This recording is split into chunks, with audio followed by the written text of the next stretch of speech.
በስመ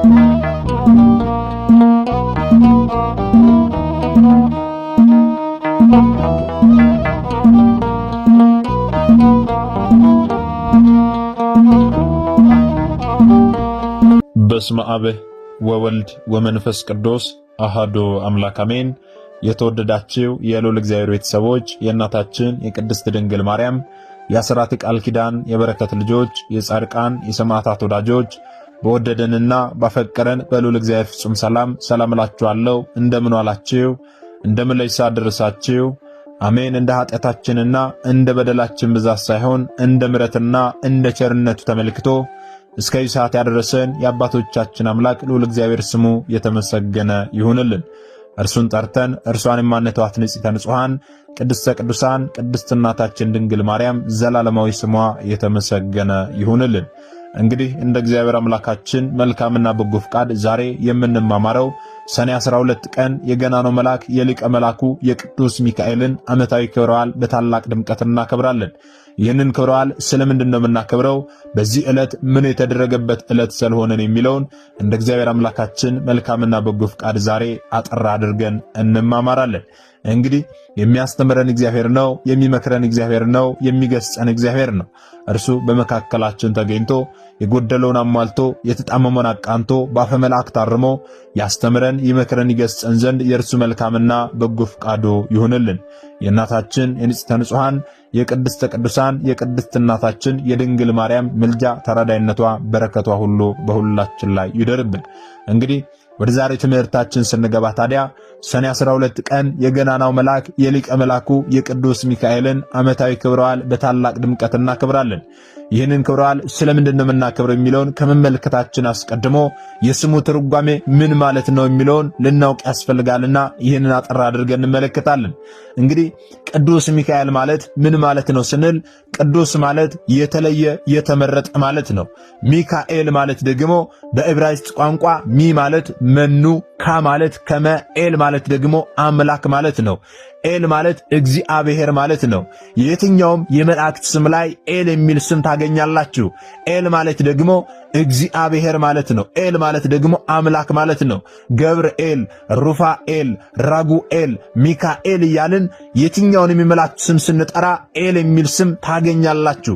በመላእክት ሁሉ ስም ላይ የእግዚአብሔር ስም እንዳለ ልታውቁ ያስፈልጋል ማለት ነው። ስለዚህ ሚካኤል ማለት መኑ ከመ አምላክ ማለት ነው። በአንድነት ሲነበብ ማለት ነው። ወደ አማርኛው ተርጉመን ስንመለከት ደግሞ ሚካኤል ማለት ምን ማለት ነው ስንል እንደ እግዚአብሔር ያለ ማን ነው የሚል ትርጓሜን ይሰጠናል።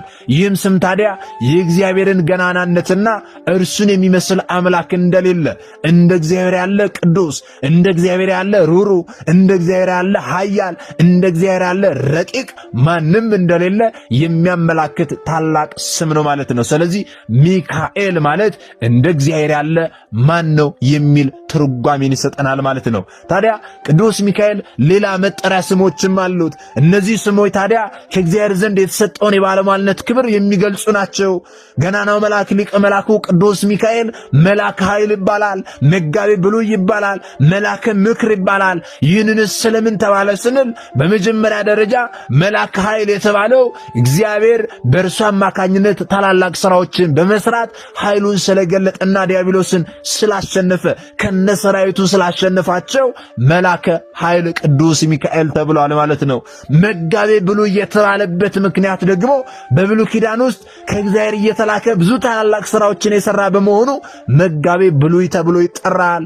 መልአከ ምክር ወይም ደግሞ የእግዚአብሔር ምክሩ አበጋዝ የተባለበት ምክንያት ደግሞ እግዚአብሔርን በምክሩ ይረዳዋል ለማለት ሳይሆን እግዚአብሔር የሚሰራውን ሥራ ለወዳጁ ለቅዱስ ሚካኤል ይገልጽለታል፣ በእርሱም አማካኝነት ይሰራል ማለት ነው።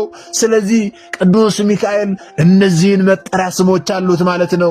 ታዲያ ዛሬ ሰኔ 12 ቀን የገናናው መልአክ የሊቀ መልአኩ የቅዱስ ሚካኤልን ዓመታዊ ክብረ በዓል ስለምንድን ነው የምናከብረው ስንል የመጀመሪያው ቅዱስ ሚካኤል ኃይላት በተባሉ ነገደ መላእክት ላይ አለቃ ሆኖ የተሾመበት ዕለትና ለፍጥረታት ሁሉ ምሕረት ከእግዚአብሔር የሚጠይቅበት ዕለት ስለሆነ ይህንን ይህንን ታላቅ ክብረ በዓል እናከብራለን። ሁለተኛው ደግሞ እናታችን ቅድስት አፎምያን ከእደ ሰይጣን ያዳነበትና የረዳበት ዕለት ስለሆነ ነው።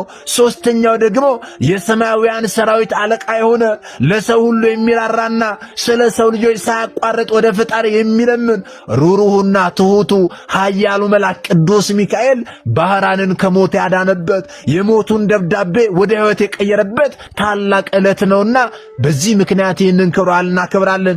አራተኛው ደግሞ ግብጽ ውስጥ ቅዳሴ ቤቱ የተከበረበት ዕለት ነው። አምስተኛው ደግሞ ቅዱስ ላሊበላን ወደ ሰማይ ያሳረገበት ዕለት ነው። አስተውሎ ወገኖቼ፣ እነዚህን ዋና ዋና ምክንያቶች ለመማማር ያህል አነሳን እንጂ የገናናው መልአክ የሊቀ መልአኩ የቅዱስ ሚካኤል ተአምራቱ ተነግረው የሚያልቁ አይደለም። ብዙ የሚከበርባቸው ምክንያቶች አሉ። ነገር ግን ለመማማር ያህል እነዚህን ከብዙ በጥቂቱ አነሳን ማለት ነው። ታዲያ እነዚህን ምክንያቶች ጠቅሰን ብቻ ማለፍ ሳይሆን ከነዚህ ምክንያቶች መካከል አንዱን አንስተን ለዛሬ እንማማራለን ማለት ነው። እናታችን ቅድስት አፎምያን ከእደ ሰይጣን ያዳነበትና የረዳበት ዕለት ነው ስንል እንዴት ነው ያዳናት? እናታችን ቅድስት አፎምያስ ማን ናት የሚለውን ልናውቅ ያስፈልጋልና ታሪኩን ከብዙ በጥቂቱ እንመለከታለን ማለት ነው። እንግዲህ እናታችን ቅድስት አፎምያ ሀገሯ ኪልቅያ ነው። ባለቤቷ አስተራኒቆስ መስፍነ ኪልቅያ ነበረ። እርሷም ታዲያ በትዳር በነበረችባቸው ዘመናት እግዚአብሔርን ከሚወድ ባለቤቷ ጋር እግዚአብሔርን ስታገለግል የኖረች ደግና መልካም ሴት ነበረች። በየወሩ በ29 የጌታችንን የልደቱን በዓል፣ ወር በገባ በ21 ደግሞ የእመቤታችንን በዓል፣ ወር በገባ በ12 ደግሞ የቅዱስ ሚካኤልን በዓል መታሰቢያ ያደረጉ ነዳያንን ይጎበኙ ነበረ። ባሏ አስተራኒቆስና እናታችን ቅድስት አፎምያ ማለት ነው። በአንድነት ሆነው በአንድ ወር ውስጥ 3 ጊዜ ዝክር ይዘክራሉ፣ ነዳያንን ይጎበኛሉ።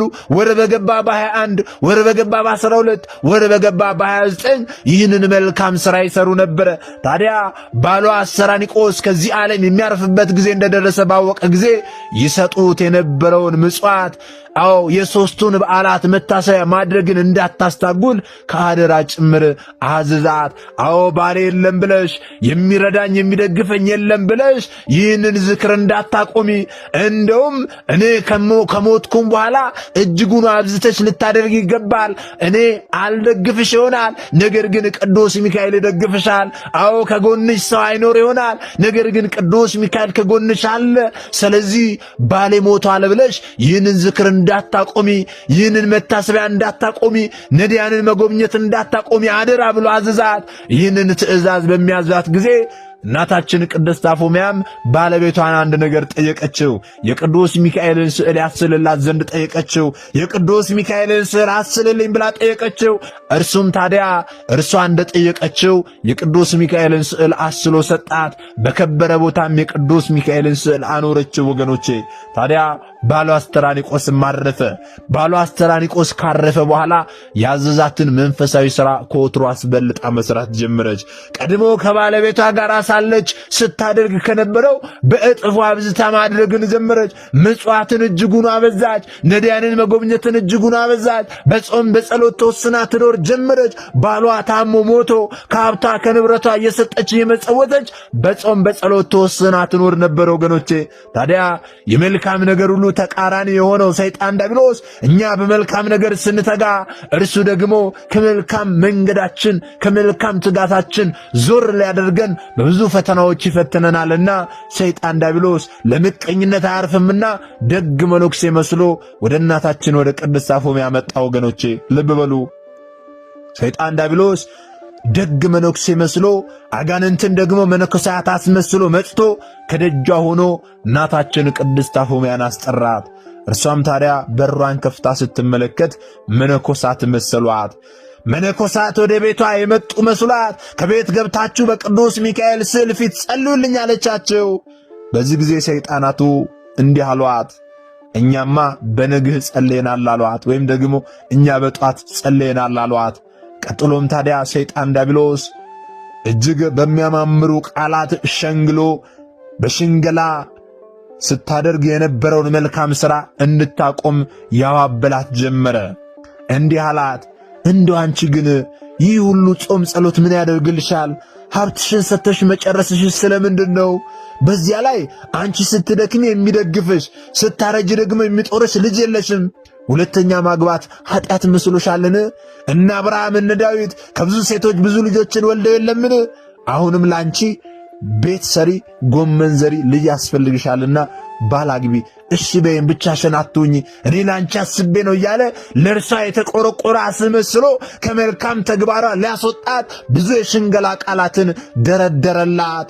በዚህ ጊዜ እናታችን ቅድስት አፎምያ እጅግ የሚያስደንቅ መልስ መለሰች። ወገኖቼ ምን ብላ መለሰች ስንል እናታችን ቅድስት አፎምያ አባ ልጅ ቆብህ መልካም ነበረ፣ ንግግርህ ግን ክፉ ነው። አትጹም አትጸልይ ያልከኝን ከየት አመጣኸው? ከየት አገኘኸው? ሁለተኛ ደግሞ ባላግቢ ማለትንስ ከምን አገኘኸው?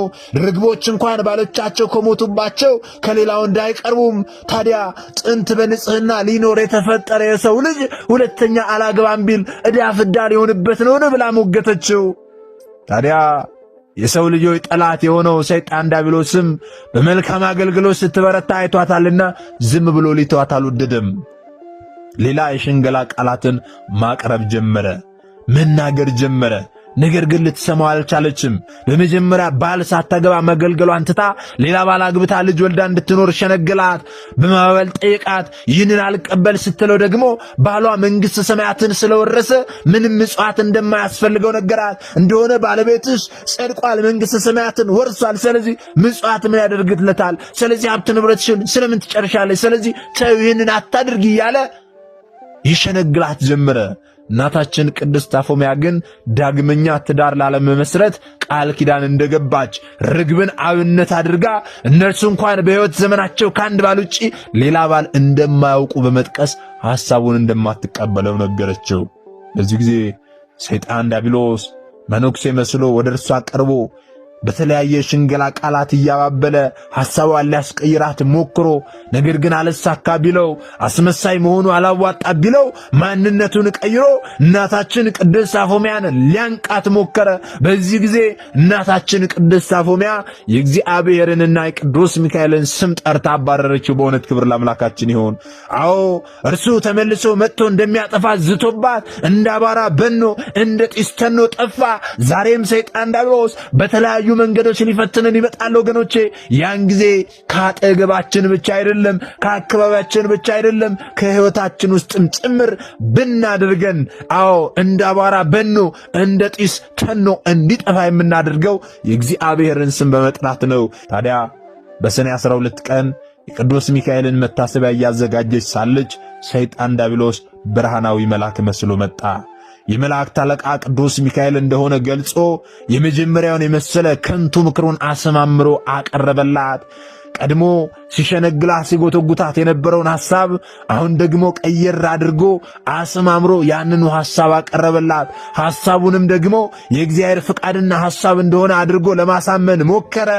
አዎ ባል እንድታገባ፣ ምጽዋትን እንድትተው፣ ጾምና ጸሎትን እንድትተው፣ ነዳያንን መጎብኘትን እንድትተው አሰማምሮ አቀረበላት። የእግዚአብሔር ፍቃድና ሐሳብ እንደሆነ አድርጎ ለማሳመን ሞከረ። ሰይጣን አስቀድሞ ጌታችን መድኃኒታችን ኢየሱስ ክርስቶስን በገዳመ ቆሮንጦስ መጻሕፍትን እየጠቀሰ እንድትፈታተነው ሁሉ እናታችን ቅድስት አፎምያንም ለማሳመን አብርሃምን፣ ይስሐቅን፣ ያዕቆብን፣ ዳዊትን የመሳሰሉትን እየጠቀሰ ለማሳመን ሞከረ። እነዚህን ከመጽሐፍ ቅዱስ እየጠቀሰ እንኳን ለማሳመን ቢሞክርም እናታችን ቅድስት አፎምያ ግን ልትሸነፍለት አልቻለችም። እንዲህ አለችው፣ አንተ ቅዱስ ሚካኤል ከሆንክ በትረ መስቀል የት አለ ብላ ጠየቀችው። ባሏ ያሳለላት የቅዱስ ሚካኤል ስዕል ላይ በትረ መስቀል አለ። አንተ ቅዱስ ሚካኤል ከሆንክ በትረ መስቀል የት አለ ብላ አለችው። ከዚህም በኋላ በዚህም አላበቃም። አንተ ቅዱስ ሚካኤል ከሆንክ የቅዱስ ሚካኤል ስዕል በቤት ያለና ናና በቅዱስ ሚካኤል ስዕል ፊት ስገድ፣ ተሳለመው አለችው። እርሱም በዚህ ጊዜ እጅጉኑ ተናደደ። ሰይጣን ዲያብሎስ እጅጉኑ ተናዶ ዘሎ አነቃት። ያን ጊዜ ቅዱስ ሚካኤል ከሰማይ ወርዶ በበትረ መስቀሉ ቀጥቅጦ በጦሩ ወግቶ ሰይጣን ዲያብሎስን ድል ነስቶ እናታችን ቅድስት አፎምያን ከእደ ሰይጣን አድኗታል። በእውነት ክብር ለአምላካችን ይሁን። ስለዚህ ዛሬ ሰኔ 12 ቀን እናታችን ቅድስት አፎምያን ከእደ ሰይጣን ያዳነበት ዕለት ስለሆነ ይህንን ታላቅ ክብረ በዓል እናከብራለን። ታዲያ እናታችን ቅድስት አፉምያን ገናናው መልአክ ሊቀ መላኩ ቅዱስ ሚካኤል እንዴት እንዳዳናት ከብዙ በጥቂቱ አጠር አድርገን ከተመለከትን ዘንዳ ደግሞ የባህራንን የሞት ደብዳቤ ገናናው መልአክ ሊቀ መላኩ ቅዱስ ሚካኤል እንዴት ወደ ሕይወት እንደቀየረለት አጠር አድርገን ልንመለከት ያስፈልጋልና ይህን ደግሞ አጠር አድርገን እንመለከታለን። እንግዲህ የሰኔ 12 ቀን በዓል የቅዱስ ሚካኤልን ተራዳይነትና የእግዚአብሔርን ድንቅ አጠባበቅ የምናይበት ዕለት ነው። ይህ ታሪክ የሚያስተምረን የሰው ልጅ ክፋትና መቀኘት ምንም ያህል ቢገዝፍ የእግዚአብሔር ጥበቃና የመላእክት ተራዳይነት ግን የሰውን ክፉ ዕቅድ ወደ በረከት መለወጥ እንደሚችል ነው ከባህራን ሕይወት የምንማረው ማለት ነው። ይህስ እንደምንድነው ስንል ታዲያ በጥንት ዘመን በአንድ መንደር ውስጥ ወይም ደግሞ በአንድ ሀገር ውስጥ እግዚአብሔርን የሚፈራ ነገር ግን እጅግ በጣም ድሃ የሆነ አንድ ሰው ነበረ። በዚህ ድሃ ሰው አቅራቢያ ደግሞ አንድ እጅግ ባለጸጋ የሆነ ሀብቱ እጅግ የተተረፈረፈ የበዛ ግን ደግሞ ልቡ በክፋትና በምቀኝነት የተመላ ባለጸጋ ነበረ። ታዲያ ያ ድሃ ሰው ሚስቱ ልትወልድ ስትቃረብ ወደ ቅዱስ ሚካኤል ቤተክርስቲያን ሄዶ ቅዱስ ሚካኤል ሆይ በጸሎት አስበኝ፣ ሚስቴንም በሰላም ገላግልልኝ ብሎ ተሳለ። ወገኖች አስተውሉ። ከዚያም በኋላ ሚስቱ ነፍሰ ጡር ሳለች እርጉዝ ሳለች ያ ሰውዬ ይሞታል፣ ያርፋል።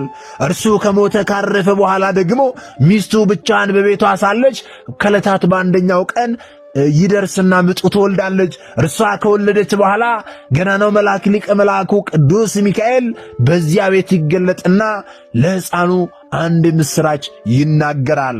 ምን ብሎ ይናገራል ስንል ያ ባለጸጋ ሰው በቤቱ ተኝቶ ሳለ እግዚአብሔር አምላክ እንዲሰማ ጆሮን ከፈተለትና ያ ባለጸጋ ሰው እየሰማ ቅዱስ ሚካኤል ለዚያ ሕፃን አንድ ትንቢት ተናገረ።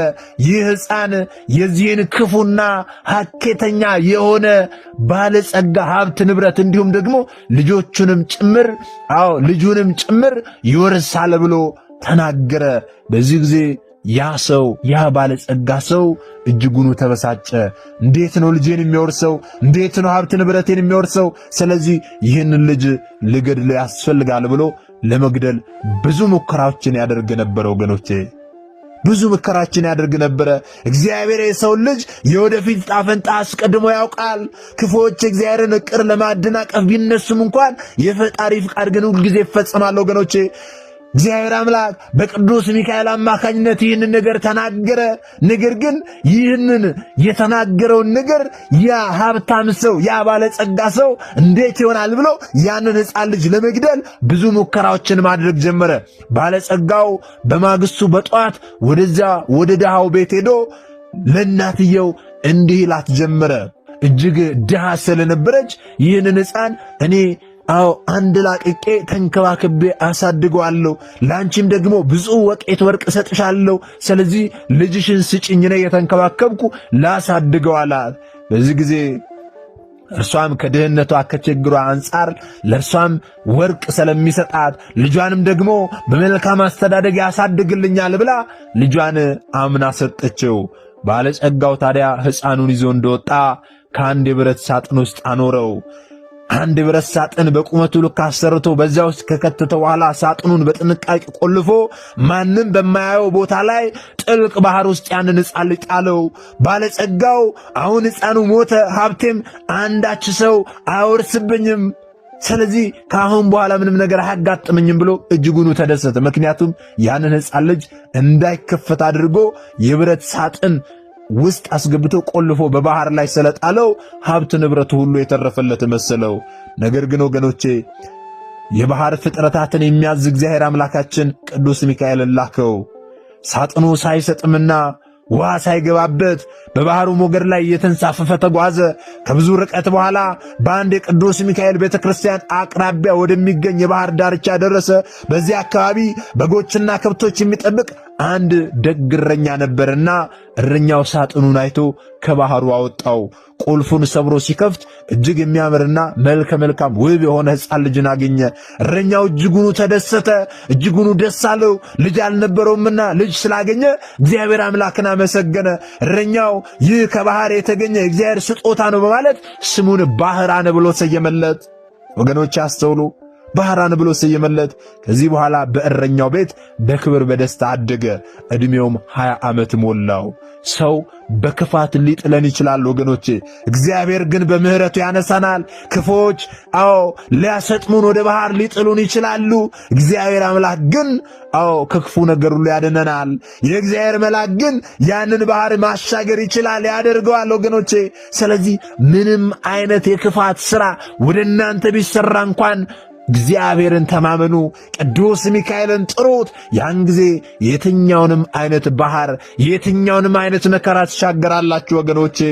ታዲያ ከ20 ዓመታት በኋላ ባለጠጋው ለንግድ ሥራ ወደ ሩቅ ሀገር ተጓዘ። በመንገድ ላይ ሳለ በድንገት በዚያ እረኛ ቤት ለማረፍ ቆመ። ወደዚያ ቤት አንኳኳና ማረፊያ ስጠኝ፣ ረዥም ተጓዥ ነኝ፣ እንግዳ ነኝ አለ።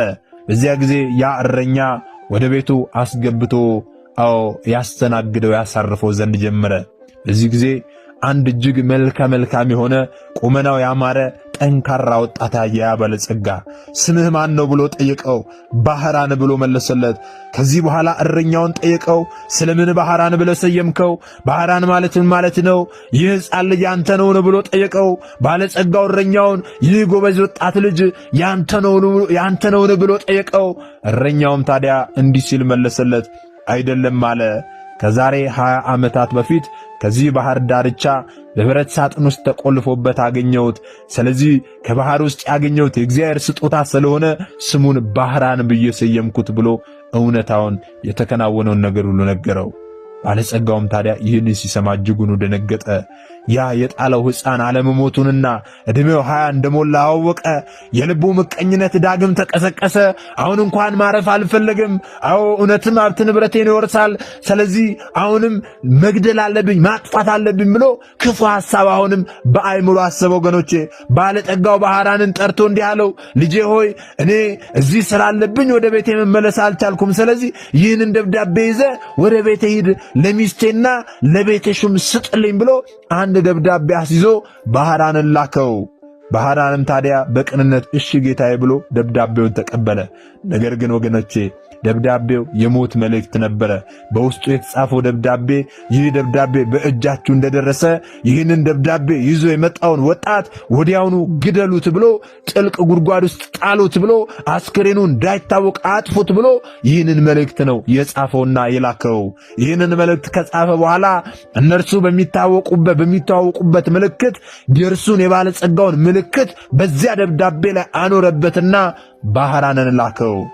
ወገኖቼ ባህራን የሞቱን ደብዳቤ በደረት ኪሱ ይዞ ፍጹም በሆነ ታዛዥነትና የዋህነት መንገዱን ጀመረ። ዛሬ ብዙዎች የሞት ደብዳቤያችንን ቢጽፉልን፣ ብዙዎች የሞት ደብዳቤ አሸክመው አስይዘው ቢልኩንም እንኳን እግዚአብሔር አምላክ እኛ ሳናውቁ ይሰውረናል።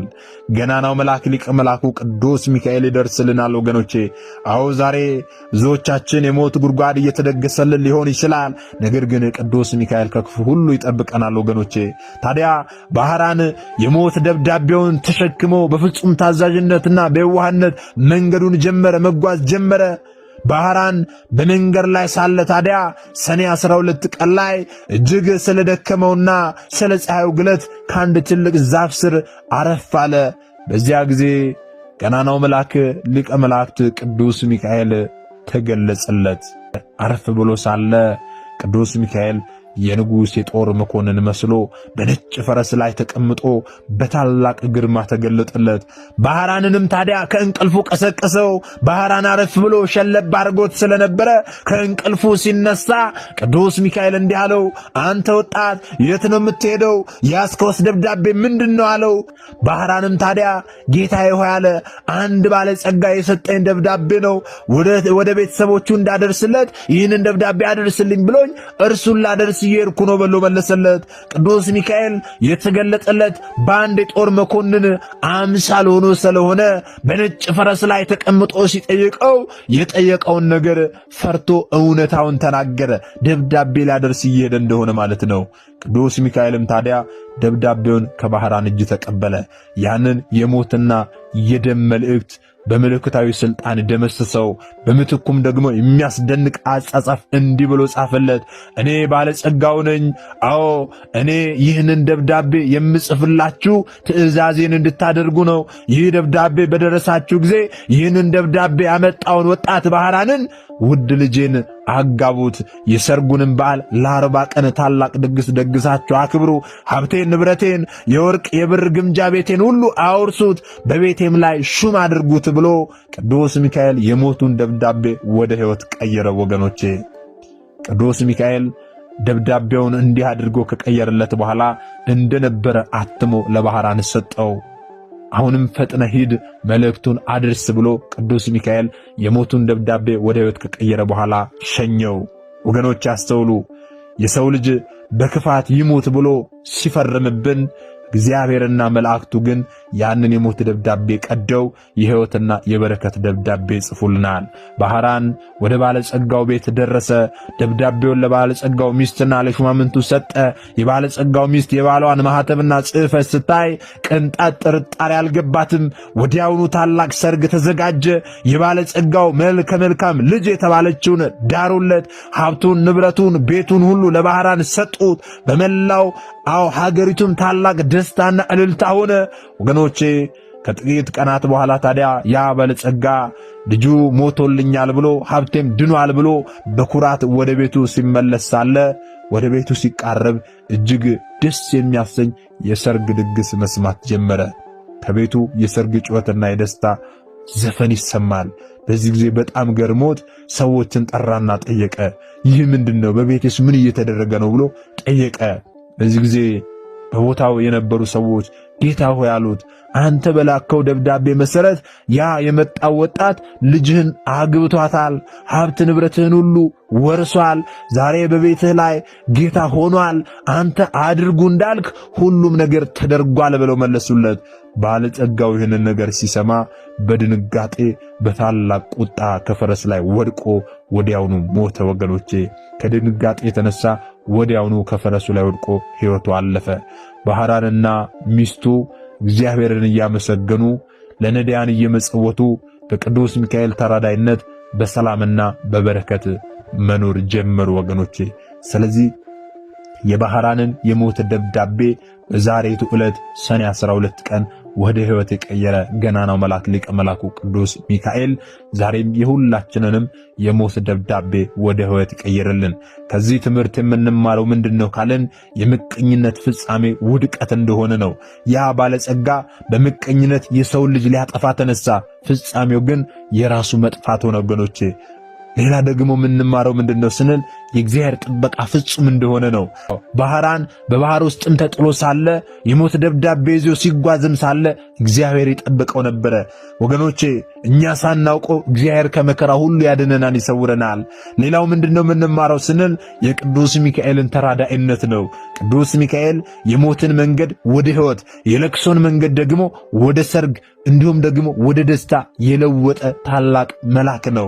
ስለዚህ ይህንን የሞት ደብዳቤ ወደ ሕይወት የቀየረበትንና የለቅሶን መንገድ ወደ ሰርግና ደስታ የለወጠበትን ዕለት በታላቅ ድምቀት እናከብራለን ማለት ነው። ስለዚህ ዛሬ የገናናው መልአክ የሊቀ መልአኩ የቅዱስ ሚካኤልን ዓመታዊ ክብረ በዓል ስናክብር እናታችን ቅድስት አፎምያን እንዴት አድርጎ ከዕደ ሰይጣን እንዳዳናት እንዲሁም ደግሞ የባህራንን የሞት ደብዳቤ እንዴት ወደ ሕይወት እንደቀየረ ከብዙ በጥቂቱ አጠር አድርገን ተመልክተናል።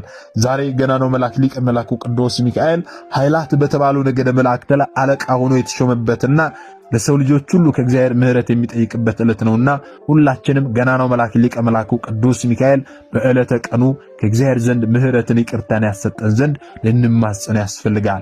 ኃጢአታችንን በደላችንን ሁሉ ያስተሰርይልን ዘንድ ልንማጸን ያስፈልጋል። የሕይወታችንን ቋጠር ሁሉ እንዲፈታልን ልንማጸን ያስፈልጋል። የጎደለውን እንዲሞላልን፣ የተጣመመውን እንዲያቀናልን፣ አዎ ኑሯችንን እየተስተካከለ እንዲያደርግልን፣ የምንሰማውን ክፉ ነገር ሁሉ ከኛ እንዲያረቅልን፣ ሀገራችንን ሰላም እንዲያደርግልን በዕለተ ቀኑ ቅዱስ ሚካኤል ልንማጸን ያስፈልጋል። ወገኖቼ ከልባችን ሆነን ቅዱስ ሚካኤል ልንማጽን ያስፈልጋል። በእውነት ገና ነው መልአክ ሊቀ መላኩ ቅዱስ ሚካኤል ምልጃ ተረዳይነቱ በረከቱ ሁሉ በሁላችን ላይ ይደርብን። ታዲያ እኛ የተማርነውን ላልተማሩት ወንድሞቻችን ልናስተምር ልናሳውቅ ያስፈልጋል። ምክንያቱም እኛ የተማርነውን አስተምረን ቢሆን ኖሮ እኛ ያውቅነውን አሳውቀን ቢሆን ኖሮ ማንም አብቶልና ስመ ክርስትና ሰጥታ ማኅተብ በአንገቱ ላይ ካሰረችበት ከቅድስት ቤተክርስቲያን ወጥቶ ወደ ሌሎች ሃይማኖት ተቋማት ባልሄደ ባልገባ ነበረ። ነገር ግን እኛ የተማርነውን ስለማናስተምር ያውቅነውን ስለማናሳውቅ ብዙ እህቶቻችንና ወንድሞቻችን እየሳቱ ነው ያሉትና የሳቱትንም ለመመለስ ያሉትንም ለማጽናት አሁን ላይ የተማርነውን ወደፊትም የምንማረውን የቤተክርስቲያናችንን አስተምሮ ልናስተምር ያስፈልጋል ማለት ነው። ይህንን እንድናደርግ ደግሞ እርሱ አምላካችን መድኃኒታችን ኢየሱስ ክርስቶስ ሁላችንንም ይርዳን። ምናልባት ደግሞ ዛሬ ገና ወደዚህ መንፈሳዊ ቻናል የመጣችሁ ሰዎች ካላችሁ ከዚህ በፊት የተማማርነው ከዚህ በኋላ የምንማማረው መንፈሳዊ አስተምሮች ወደ እናንተ እንዲደርሱ ከፈለጋችሁ ሰብስክራይብ አድርጋችሁ የደወል ምልክቱን መጫን ይኖርባችኋል። ምክንያቱም ይህ ቴክኖሎጂ ያመጣው ስርዓት ነው፣ ያልኩት አይደለም። ይህንን ካደረጋችሁ ዕለት ዕለት ከዚህ የሚለቀቁ አስተምሮች ወደ እናንተ ይደርሳሉ። ይህንን ካላደረጋችሁ ደግሞ ዛሬ እንዳጋጣሚ ይህንን አስተምሮ ሰምታችሁ ሊሆን ይችላል፣ በቀጣይ ከዚህ የሚለቀቁ አስተምሮች ወደ እናንተ አይደርሱም ማለት ነው። ስለዚህ ወደ እናንተ እንዲደርሱ ከፈለጋችሁ ሰብስክራይብ አድርጋችሁ የደወል ምልክቱን መጫን ይኖርባችኋል ማለት ነው። ወስብሐት ለእግዚአብሔር ወለወላዲቱ ድንግል ወለመስቀሉ ክቡር። ቆየን።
ቅዱስ ሚካኤል በሮ ይድረስልን። ለተጨነቅነው ለኛ፣ ለከበደልኛ፣ እምጥ ንግባ ስምጥ ንግባ ለማናውቀው ለኛ፣ ለደከመልኛ ቅዱስ ሚካኤል በሮ ይድረስልን። በፊታችን የቆመውን አጋንንትን ያሳፍርልን። አላስኬድ ያለን አንቆ ያዘንን ደም የሚያፋስሰንን ይህንን አጋንንት ከእግሮቻችን በታች ይቀጥቅጥልን።